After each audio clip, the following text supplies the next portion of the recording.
So yun know, dito tayo ngayon sa may Davao City SPMC no, or Southern Philippines Medical Center or SPMC. At ang i-vlog ko natin ngayon dito is yung intersection crossing area kung saan napakadaming mga sasakyan no. Bali situation tayo dito sa Davao City. Update sa may yun na nga, intersection.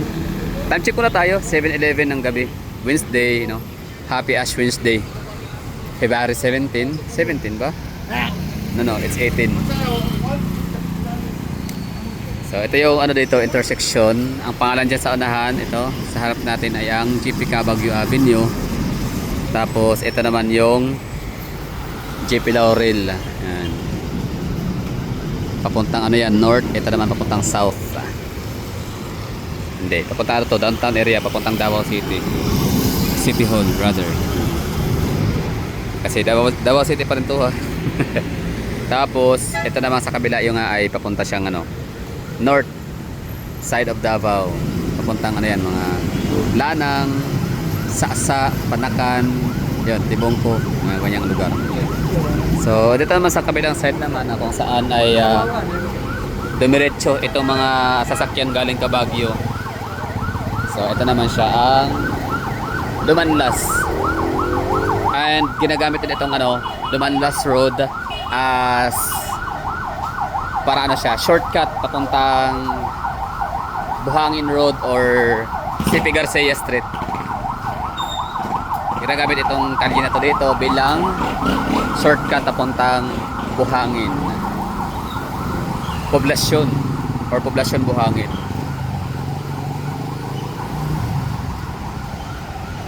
Kunyari, pupunta ka ng airport, mas malapit to dito.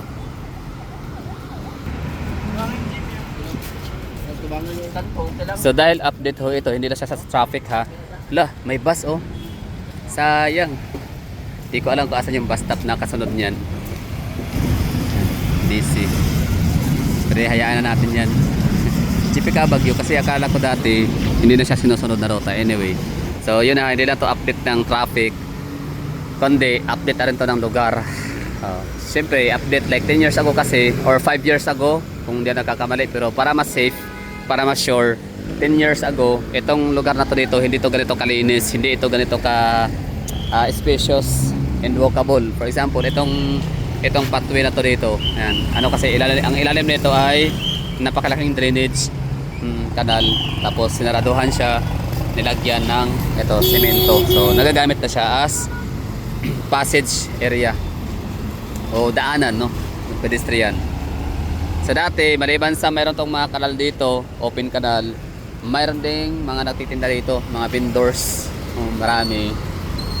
Ito na natutulog, ito na sila, parang ginagawang lugar, ang tahanan ng lugar na to dito. Pero malinis pa rin naman kasi ibig ko sabihin is malinis, hindi naman din irresponsible ang mga nagtitinda dito.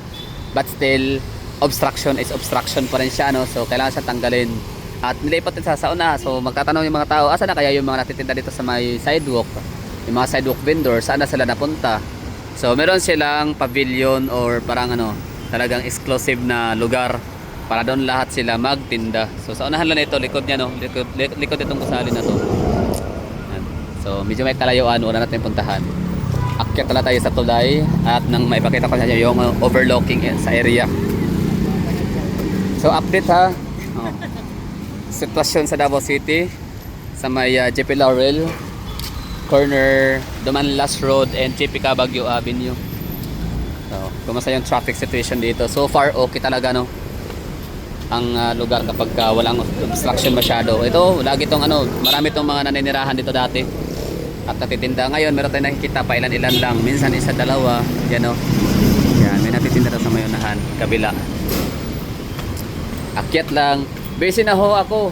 Ibig ko sabihin na meron akong ginagawang mga bagay-bagay ngayon na kailangan ko talagang tutukan. Kasi kailangan. Oo. Pero siyempre pagsikapan ko pa rin naman na kahit pa sa busy, maisingit ko pa rin itong pagbibigay ng update vlog sa mga lugar sa Davao City. Dami natin pwede dapat puntahan no, bago na dapat i-update i-vlog. Pero yan ang pasensya nyo na muna kung absent ako sa ibang mga okasyon, ang mga event Gaya ng ano, Chinese New Year, merong pailaw sa tulay sa Bukana Bridge, River Bridge, pero hindi tayo nakadalo kasi nga busy masyado. But this time, ito na no, so update. Ito yung hitsura ng Davao City sa may GP Laurel, ulitin ko, GP Laurel Avenue corner, Cabagyo Avenue and Dumanlas Road. SPNC right there. Kung saan nagsisimula ang Legasiya ni Bongo and Duterte na malasakit. Regional Office, Department of Health, Region 11. Yan. So ito bagong mga gusali. Dati wala to eh, mga tataasan ng mga gusali dito. Ilang floor to? Second, third, fourth, fifth floor. Medium rise buildings.